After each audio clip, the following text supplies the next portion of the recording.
Sexo e Destino. 12º livro da coleção A Vida no Mundo Espiritual.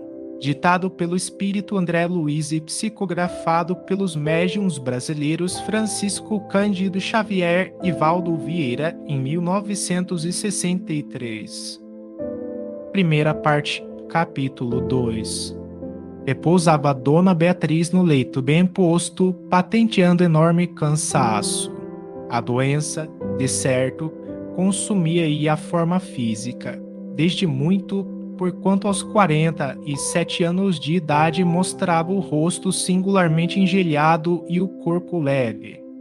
Refletia, ensimesmada, tristonha. Fácil de se ver a preocupação ante a crise iminente. Ideias ali fluírem, vivas e nobres, indicavam que se habituara à certeza da desencarnação próxima. Notava-se fixada no pensamento a convicção do viajante que atingira o término de espinhosa trilha, da qual, por fim, lhe competia sair. Conquanto tranquila, inquietava-se pelos vínculos que aprendiam no mundo.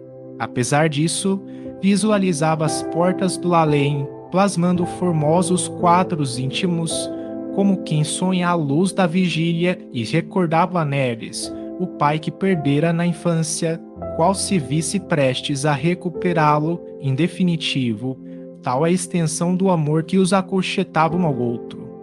Observávamos, porém, sem dificuldade, que a alma afetuosa da enferma se dividia mais fortemente na terra entre o esposo e o filho, dos quais se reconhecia em gradativo processo de inevitável separação. No aposento acolhedor, que alguns adereços ataviavam, tudo transparecia limpeza, reconforto, assistência, carinho. Ante o leito, encontramos sisudo enfermeiro desencarnado que Neves abraçou, demonstrando guardá-lo à conta de imensa estima. E apresentou-nos: Amaro, temos aqui André Luiz, amigo e médico que, doravante, nos partilhará os serviços. Saudamos cordialmente. Neves inquiriu, atencioso: O irmão Félix veio hoje? Sim, como sempre. Informei-me, então, de que o irmão Félix, desde muitos anos, era o superintendente de importante casa socorrista ligada ao Ministério da Regeneração em nosso lar, organizações no plano dos espíritos. Famoso pela bondade e paciência, era conhecido como sendo um apóstolo da abnegação e do bom senso. Não dispunhamos, entretanto, de qualquer tempo para considerações pessoais. Dona Beatriz experimentava dores agudas e o companheiro mostrou o propósito de aliviá-la através do passe confortativo, enquanto a senhora se via aparentemente a sós. Em grande prostração física, revelava profunda sensibilidade mediúnica. Os sublimes pensamentos do leito de dor. De olhos cerrados, a doente, embora não assinalasse a presença paterna, lembrava a ternura do genitor, que lhe parecia distante e inacessível no tempo. Identificava-se, de novo, com a ingenuidade infantil. Na acústica da memória, ouvia as canções do lar, voltava, encantada, às horas da meninice. Reconstituindo na imaginação as relíquias do berço, sentia-se no regaço paternal à maneira da ave de regresso à penugem do ninho. Dona Beatriz chorava. Lágrimas de enternecimento inexprimível perolavam-me a face. E sem que a boca enunciasse o menor movimento, clamava intimamente com toda a alma: Pai, meu Pai. Meditai, vós que, no mundo, admitis para os desencarnados a indiferença da cinza. Para lá dos túmulos, amor e saudade muitas vezes se transformam no vaso do coração em pranto comburente. Neves cambaleou, agoniado. E Maceió, contudo, a pedir-lhe coragem. A ventania da angústia, porém, sobre o ânimo do companheiro atribulado, perdurou apenas alguns momentos. Efeito a recompor o semblante que o sofrimento transfigurara, espalmou a destra na fronte da filha e orou, suplicando o amparo da bondade divina. Chispas de luz, quais minúsculas flamas azulíneas, evolavam-lhe do tórax, a se projetarem naquele corpo fatigado, revestindo de energias calmantes. Emocionado, observei que Dona Beatriz se acomodava suave e torpor. E antes que pudesse enunciar qualquer impressão, uma jovem, figurando-se nas 20 primaveras da experiência física, entrou cautelosamente no quarto. Entrou conosco, sem perceber-nos, de leve e tomou o pulso da enferma, verificando-lhe as condições. A recém-chegada esboçou o gesto de quem reconhecia tudo em ordem. Encaminhou-se, logo após, na direção de pequenino armário próximo e, munindo-se dos recursos necessários, voltou à cabeceira da dona da casa, aplicando injeção anestesiante. Dona Beatriz não mostrou a mínima reação, continuando a descansar sem dormir. O concurso magnético de minutos antes insensibilizara-lhe os centros nervosos. Perfeitamente tranquila, a moça, na qual observávamos a posição da enfermeira improvisada, retirou-se para um dos ângulos do aposento, a largar-se em acolhedora poltrona de vime. Em seguida, descerrou um dos segmentos da janela quadripartida, atraindo a corrente de ar fresco que nos bafejou sem alarde. Expirando a saciedade, a jovem, com grande surpresa para mim, acendeu um cigarro e passou a fumar distradamente, dando a ideia de quem diligenciava fugir de si mesma. Neves fitou-a, deitando-lhe significativo olhar em que se mesclavam piedade e revolta e, indicando-a, discreto, informou-me. Trata-se de Marina, contadora de meu genro, que se dedica ao comércio de imóveis. Agora, a pedido dele, desempenha funções de assistente.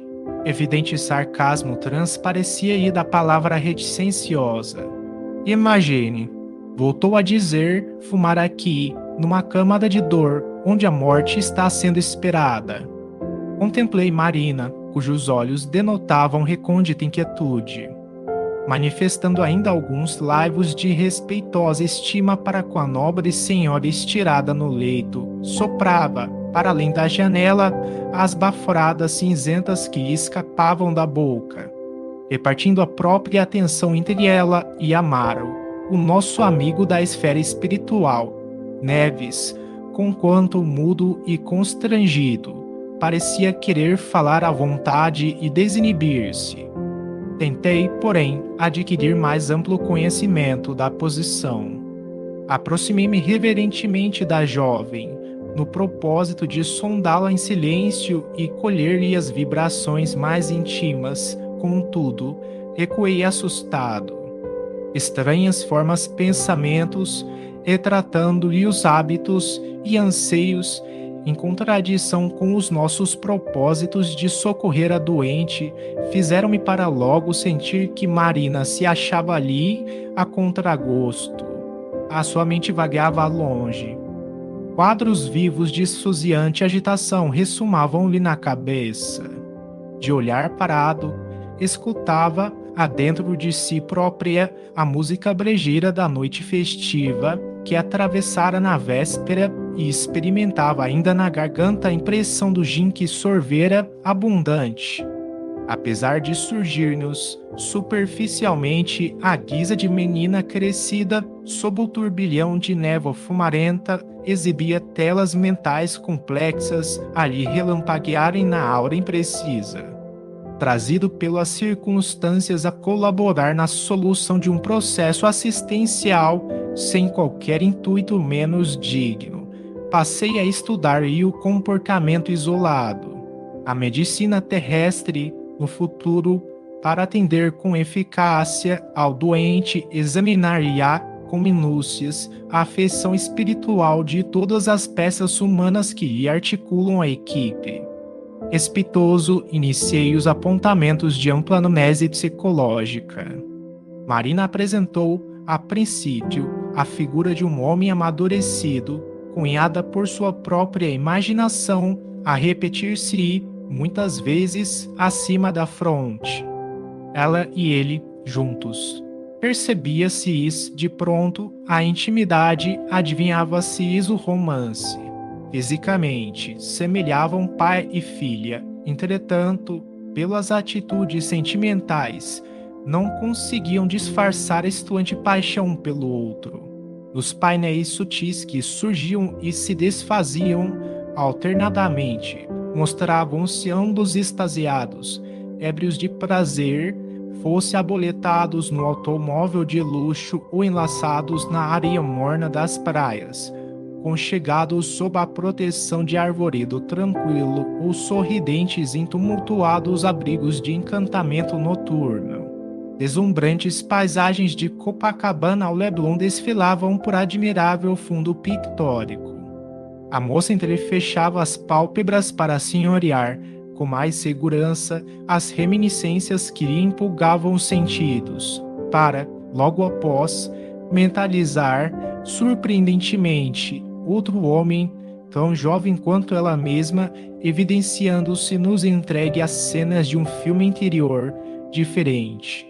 Formava novo tipo de palco para exibir a lembrança das próprias aventuras, no qual se destacava igualmente ao pé do rapaz, como se estivesse afeiçoada aos mesmos sítios, desfrutando companhias diversas.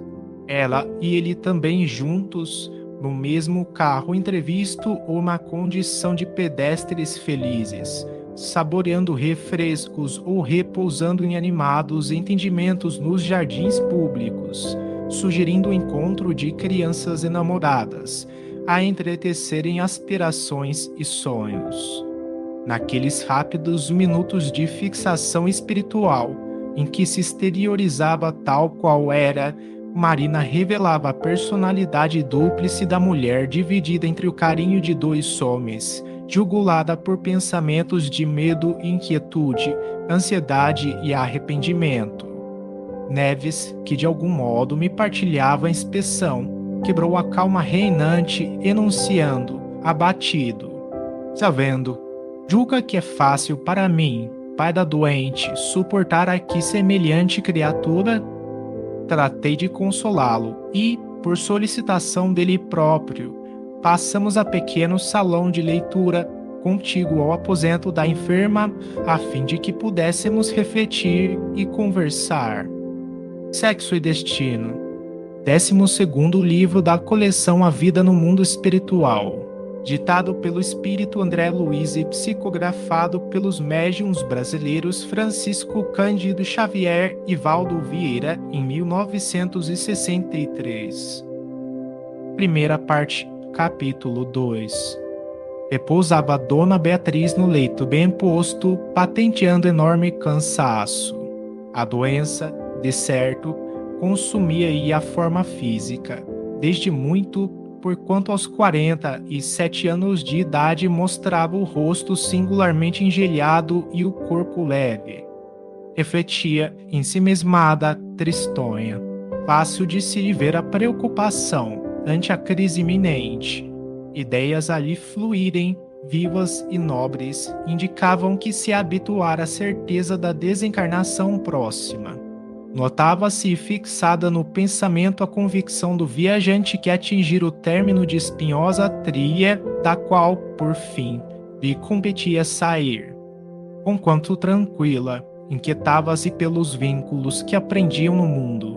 Apesar disso, visualizava as portas do além, plasmando formosos quadros íntimos, como quem sonha à luz da vigília, e recordava a Neves, o pai que perdera na infância, qual se visse prestes a recuperá-lo em definitivo, tal é a extensão do amor que os acolchetava um ao outro.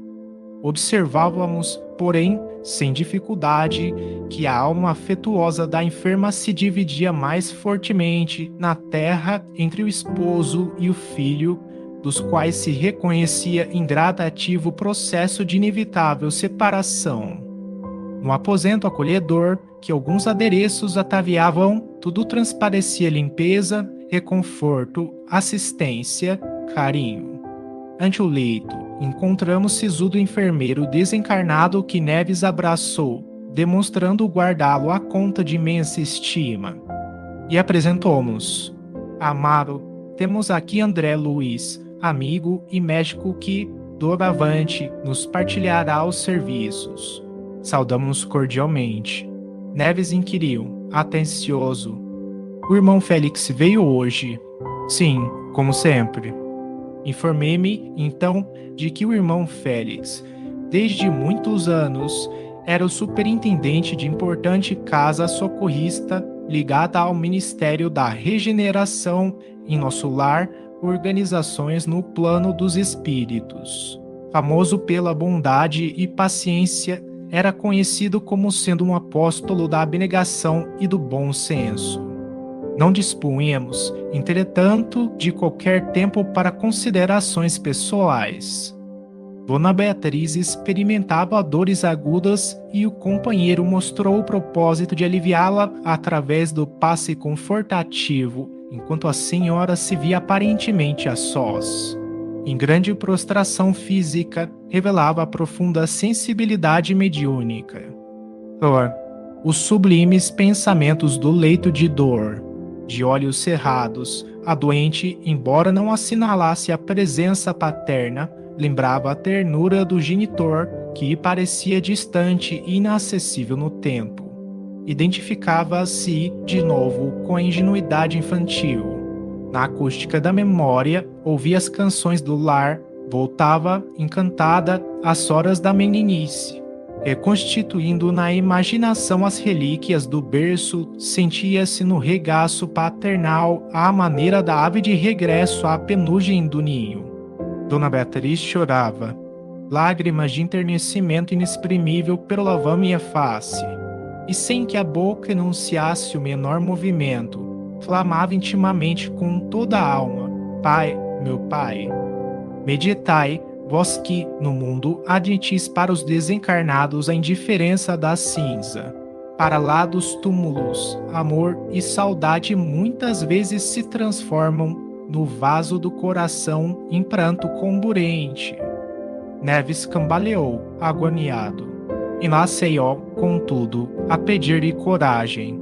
A ventania da angústia, porém, sobre o ânimo do companheiro atribulado, perdurou apenas alguns momentos, efeito a recompor o semblante que o sofrimento transfigurara, espalmou a destra na fronte da filha e orou, suplicando o amparo da bondade divina. Chispas de luz, quais minúsculas flamas azulíneas, evolavam-lhe do tórax, a se projetarem naquele corpo fatigado, revestindo de energias calmantes. Emocionado, observei que Dona Beatriz se acomodava suave e torpor. E antes que pudesse enunciar qualquer impressão, uma jovem, figurando-se nas 20 primaveras da experiência física, entrou cautelosamente no quarto. Entrou conosco, sem perceber-nos, de leve e tomou o pulso da enferma, verificando-lhe as condições. A recém-chegada esboçou o gesto de quem reconhecia tudo em ordem. Encaminhou-se, logo após, na direção de pequenino armário próximo e, munindo-se dos recursos necessários, voltou à cabeceira da dona da casa, aplicando injeção anestesiante. Dona Beatriz não mostrou a mínima reação, continuando a descansar sem dormir. O concurso magnético de minutos antes insensibilizara-lhe os centros nervosos. Perfeitamente tranquila, a moça, na qual observávamos a posição da enfermeira improvisada, retirou-se para um dos ângulos do aposento, a largar-se em acolhedora poltrona de vime. Em seguida, descerrou um dos segmentos da janela quadripartida, atraindo a corrente de ar fresco que nos bafejou sem alarde. Expirando a saciedade, a jovem, com grande surpresa para mim, acendeu um cigarro e passou a fumar distradamente, dando a ideia de quem diligenciava fugir de si mesma. Neves fitou-a ditando-lhe significativo olhar em que se mesclavam piedade e revolta e, indicando-a, discreto, informou-me: trata-se de Marina, contadora de meu genro, que se dedica ao comércio de imóveis. Agora, a pedido dele, desempenha funções de assistente. Evidente sarcasmo transparecia-lhe da palavra reticenciosa. Imagine, voltou a dizer, fumar aqui, numa câmara de dor, onde a morte está sendo esperada. Contemplei Marina, cujos olhos denotavam recôndita inquietude, manifestando ainda alguns laivos de respeitosa estima para com a nobre senhora estirada no leito. Soprava, para além da janela, as baforadas cinzentas que lhe escapavam da boca, repartindo a própria atenção entre ela e Amaro, o nosso amigo da esfera espiritual. Neves, conquanto mudo e constrangido, parecia querer falar à vontade e desinibir-se. Tentei, porém, adquirir mais amplo conhecimento da posição. Aproximei-me reverentemente da jovem, no propósito de sondá-la em silêncio e colher-lhe as vibrações mais íntimas. Contudo, recuei assustado.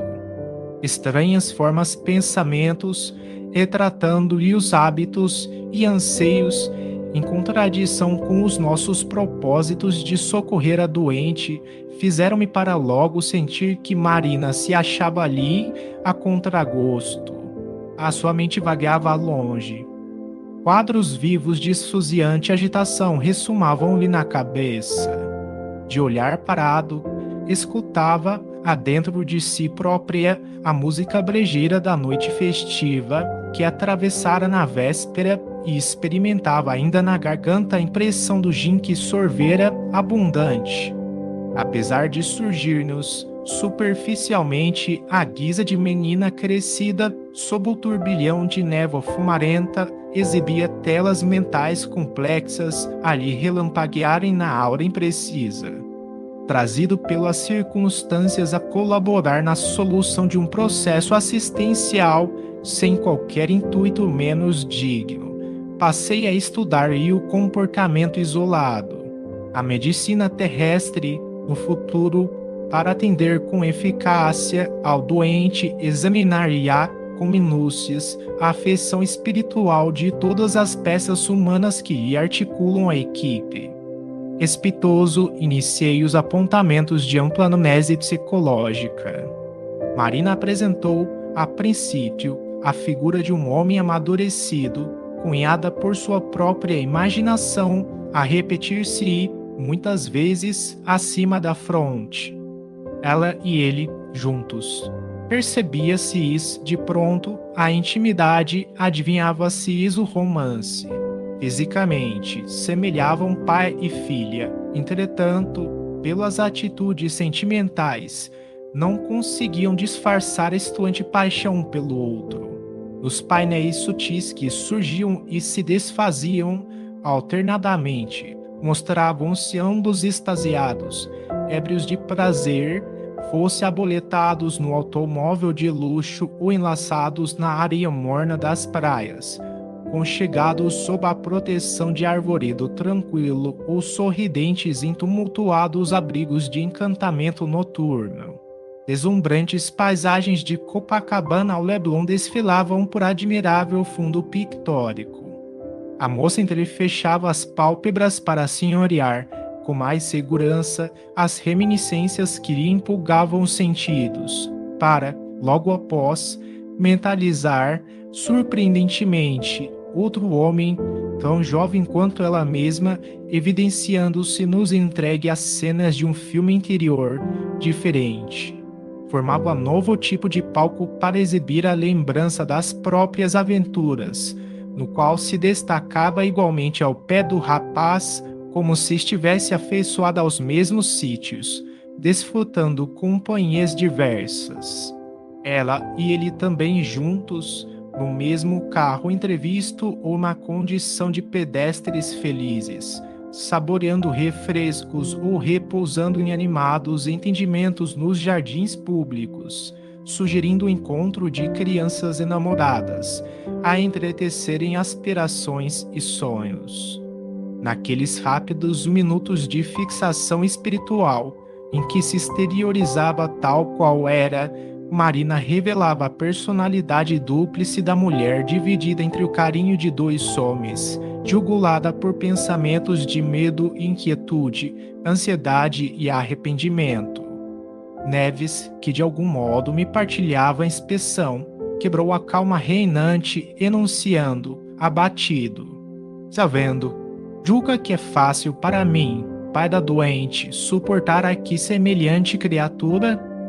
Ponto tratei de consolá-lo e, por solicitação dele próprio, passamos a pequeno salão de leitura, contíguo ao aposento da enferma, a fim de que pudéssemos refletir e conversar.